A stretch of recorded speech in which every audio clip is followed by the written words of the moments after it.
اور پھر پورا کراؤڈ ایک وقت پہ آ کے اسی فیلنگ پہ ایکٹ کرنا شروع کرتا ہے وداؤٹ کنسیڈرنگ کہ جو وہ کر رہے ہیں وہ صحیح ہے یا غلط ہے. ان کیسز میں بہت امپورٹنٹ ہے کہ رول آف لا کتنا اس جگہ موجود ہے, یعنی یہ کہ ریاست یا جو پولیس فورس ہے یا جو لا انفورسمنٹ ایجنسیز ہیں, یعنی قانون نافذ کرنے والی جو ایجنسیز ہیں, وہ کس حد تک اپنا کام ٹھیک سے کر پا رہی ہیں یا نہیں. 1980s تک امریکہ, یو کے, یورپ وغیرہ میں ان کیسز کی جو لنچنگ ہوتی تھی وہ کافی زیادہ تھی, اسپیشلی امریکہ میں جہاں سیاہ فام لوگوں کے ساتھ اس طرح کے واقعات بہت زیادہ پیش آتے تھے. سیاہ فام لوگوں کو بہت زیادہ لنچ کیا جاتا تھا. اعداد و شمار کے مطابق 1882 سے لے کے 1968 تک امریکہ میں تقریباً 5000 لگ بھگ کے قریب لنچنگ کے کیسز ہوئے تھے, جس میں 72% یعنی تقریباً 72.7 یا 73% تک جو لوگ تھے وہ سیاہ فام لوگ تھے جن کے ساتھ یہ واقعہ پیش آیا. 1990s اور 2000s میں رائٹ گیئر پولیس میں انٹروڈیوس کیا گیا. زیادہ بہتر طریقے سے پولیس کو ایکوپ کیا گیا کہ وہ کس طرح رائٹس کو ڈسپرس کریں اور اس طرح کے جو ایونٹس ہیں وہ روکنے میں کامیاب ہوں. ہندوستان میں البتہ ریسنٹ ایونٹس تک, یعنی حال ہی میں اس طرح کے ایونٹس آپ کو دیکھنے کو ملیں گے یا سننے کو ملیں گے اگر آپ تھوڑا سا خبروں پہ نظر رکھتے ہوں, جس میں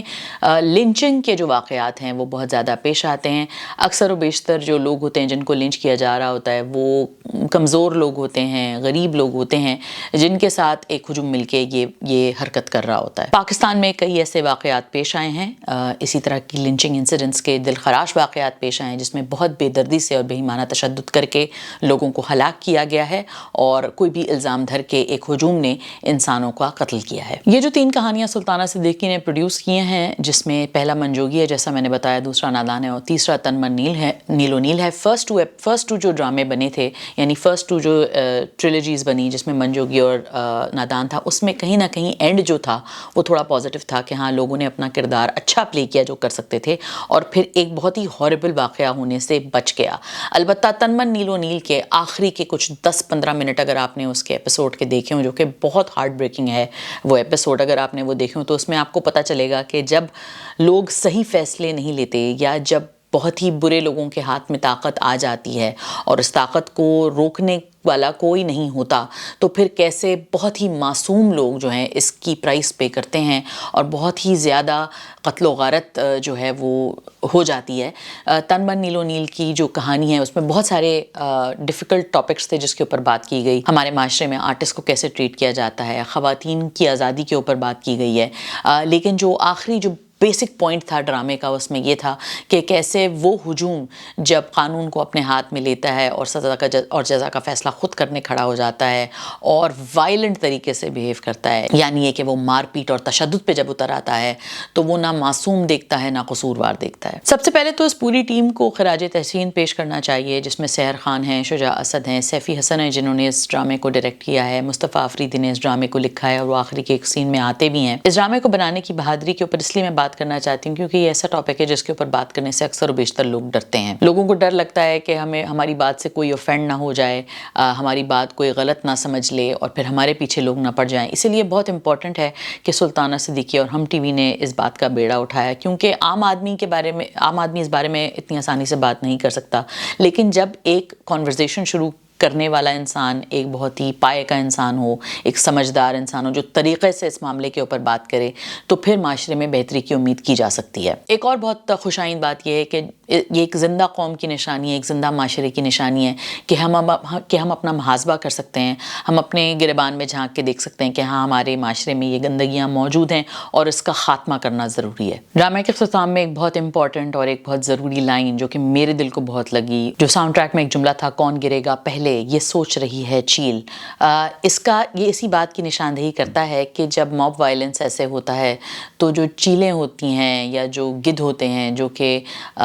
اس پہ فیسٹ کرنے کے لیے تیار ہوتے ہیں, ان لاشوں کے اوپر فیسٹ کرنے کے لیے تیار ہوتے ہیں, ان کو سچ اور جھوٹ سے کوئی فائدہ نہیں ہوتا ہے.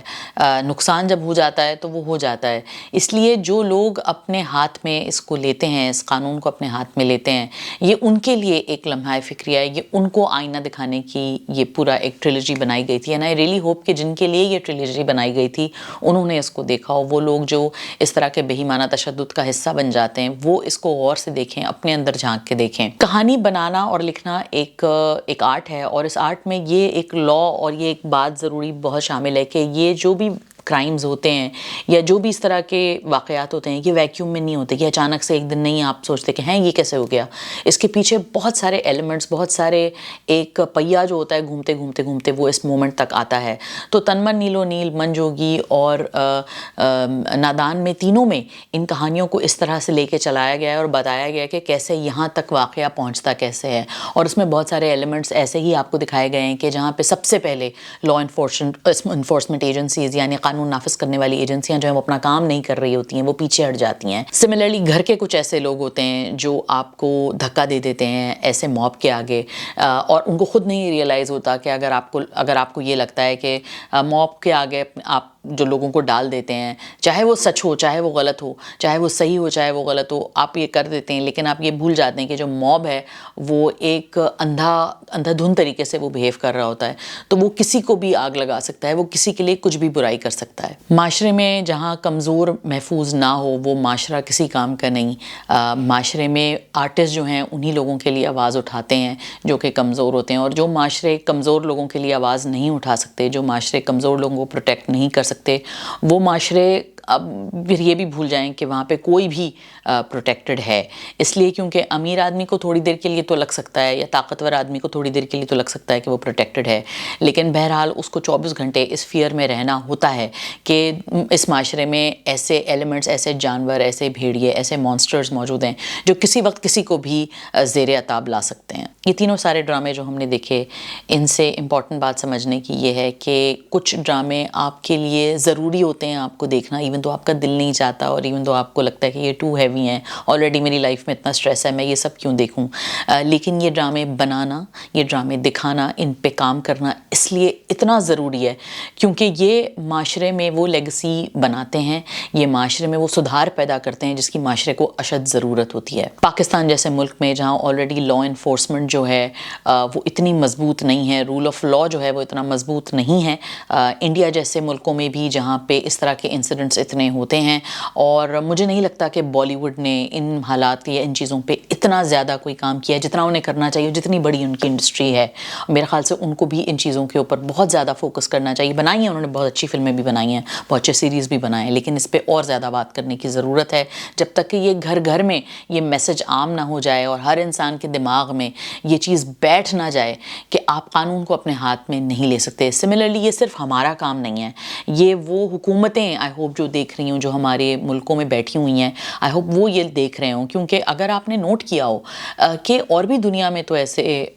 ملک ہیں جہاں پہ ڈفرینسز ہوتے ہیں, جہاں دو آدمی لڑتے ہیں, جہاں ایک کی ایک سے نہیں بنتی, تو کیا اگلا آدمی جا کے دوسرے کا قتل کر دیتا ہے, کیا اگلا آدمی جا کے دوسرے کے گھر کو آگ لگا دیتا ہے؟ ایسا تو نہیں ہوتا نا. آپ یو اے کی مثال دیکھ لیں, ایک اتنا خوبصورت ملک ہے جہاں اتنے سارے لوگ بھات کے جگہ جگہ کے لوگ آ کے رہتے ہیں, لیکن یہاں پہ کوئی کسی کا نقصان نہیں کرتا. اس لیے کیونکہ یہاں پہ جو قانون ہے وہ بہت مضبوط ہے. یہاں پہ جو پولیس کا سسٹم ہے, یہاں جو سرویلنس ہے کہ کوئی کسی کا اس طرح چرا کے کچھ بھاگ نہیں سکتا, کوئی کسی کی کوئی اگر غلطی کرے گا تو اس کو سزا لازماً ملے گی. تو یہ جو سیکیورٹی عام آدمی کے دماغ میں ہے, معصوم آدمی کے دماغ میں یہ ہے کہ دیکھو میرا کوئی بال بانکا نہیں کر سکتا, کیونکہ مجھے پتہ ہے کہ اگر میں شکایت کروں گا یا کروں گی تو مجھے انصاف ملے گا.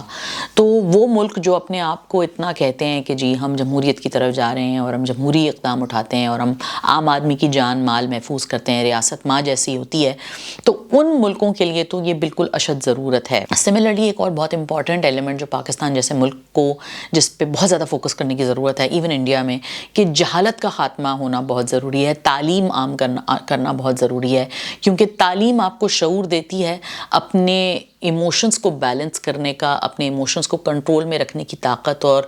ہوش سکھاتی ہے, آپ کو بتاتی ہے کہ آپ دوسرے انسان کو تکلیف نہیں پہنچا سکتے. اسی طرح جو ہمارے مذہب کی جو اچھی باتیں ہیں وہ بار بار لوگوں کو بتانا ضروری ہیں کہ آپ کی جان آپ کے مال سے، آپ کے زبان سے، آپ کے ہاتھ سے دوسرے انسان کو بالکل تکلیف نہیں پہنچنی چاہیے، کیونکہ آپ اپنے آپ کو اگر اچھا مسلمان کہتے ہیں تو آپ کبھی بھی دوسرے انسان کا نقصان نہیں کریں گے، قانون اپنے ہاتھ میں نہیں لیں گے، آپ بلا وجہ دوسروں کو تکلیف نہیں پہنچائیں گے، اور وجہ بھی اگر آپ کے پاس ہے تو آپ ایک طریقے سے، تمیز سے، تہذیب کے ساتھ ایک راہ پہ چلیں گے۔ ایسا نہیں ہے کہ آپ خود کو منصف بھی بنا لیں، خود کو مدعی بھی بنا لیں اور خود کو ایگزیکیوشنر کہتے ہیں نا، جج جیوری ایگزیکیوشنر جو ہم خود بن جاتے ہیں، تو یہ ہمارا کام نہیں ہے، عام انسان کا کام نہیں ہے۔ اس کے لیے سسٹمز موجود ہیں، ریاست موجود ہے، کورٹ کچہریاں موجود ہیں، جس کے اوپر یہ باتیں، جن کے اوپر یہ ڈسکشنز ہوتے ہیں۔ یہ سڑک پہ فیصلے کرنے والے نہیں ہوتے، ہاتھ میں ڈنڈا بھالا لے کے آپ یہ فیصلے نہیں کر سکتے۔ تو اللہ تعالیٰ ہم سب کو اتنی ہمت دے، اتنی طاقت دے،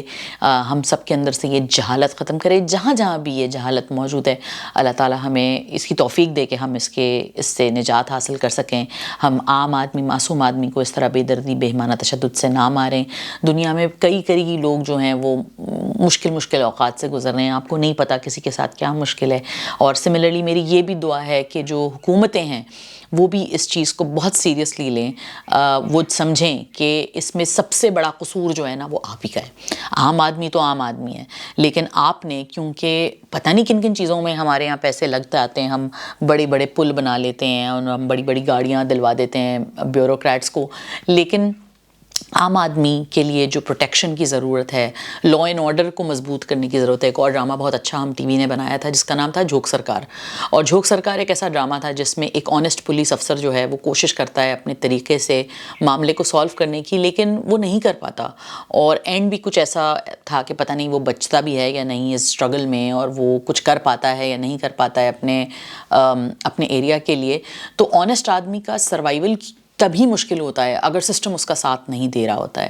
تو ایک ڈس آنیسٹ سسٹم میں آنیسٹ آدمی کا سروائیول مشکل نہیں ہونا چاہیے، مطلب بلکہ سسٹم کو چینج کرنا چاہیے، میرے کہنے کا مقصد یہ ہے۔ تو آئی ہوپ کہ اس طرح کے ڈرامے بنتے رہیں، آئی ہوپ اس طرح کا زور اور اس طرح کی کانورزیشنز ہوتی رہیں، آئی ہوپ جتنے بھی ہمارے پروڈیوسرز ہیں، جو بڑے پروڈیوسرز ہیں، جو بڑے لوگ ہیں، جو بڑے ایکٹرز، ڈائریکٹرز، وہ ان چیزوں کو سیریسلی لے کے اپنے حد تک جو کر سکتے ہیں وہ کریں۔ Hats off to the entire team of this trilogy. پہلی جو ٹریلوجی تھی، پہلی ٹریلوجی کے پہلے جو ڈرامہ تھا وہ لکھا تھا ظفر معراج نے، اس کو ڈائریکٹ کیا تھا کاشف نثار نے، اس میں اسٹار کرے تھے سبینہ فاروق اور بلال عباس، سیکنڈ میں احمد علی اکبر تھے، رمشا خان تھیں، اس کو لکھا تھا ساجی گل نے، اس کو ڈائریکٹ کیا تھا بحرین جبار نے، اور تیسرا جو یہ پروجیکٹ لکھا تھا مصطفیٰ آفریدی نے، اس کو ڈائریکٹ کیا تھا سیفی حسن نے۔ بہت مشکل ٹاپکس تھے، بہت ڈیفیکلٹ ایشوز تھے جس کے اوپر بات ہوئی تھی۔ تن من نیل و نیل میں اس میں اسٹار کری تھی سحر خان، شجاع اسد، تنویر حسین صاحب تھے، نعمان مسعود صاحب تھے، نادیہ افغان بھی اس میں موجود تھیں، لیلا زبیری بھی تھیں، عثمان جاوید بھی تھے۔ تو ان سب کو جو ٹیم ہے، جو کرو ہے، ان کو میرا خراج تحسین جاتا ہے۔ میں خود تو کچھ زیادہ کر نہیں سکتی، کہہ نہیں سکتی، مگر میں اس ویڈیو کے تھرو میں چاہتی ہوں کہ وہ چھوٹی سی آڈینس جو میرے پاس ہے، یا کہیں بھی اگر تک یہ ویڈیو جاتی ہے تو ان کو یہ سب اس چیز کا احساس ہو، وہ اس بارے میں سوچیں، اور اسپیشلی وہ لوگ ضرور سوچیں جو شاید کبھی اس بھیڑ کا حصہ بن جائیں جو دوسرے انسان کو نقصان پہنچاتا ہے۔ ویڈیو دیکھنے کا بہت شکریہ۔ اپنے جان، اپنے مال، اپنے ہاتھ سے کسی اور کو نقصان نہ پہنچائیے گا۔ خدا حافظ۔ Don't miss an update. Hit the bell icon and click on subscribe.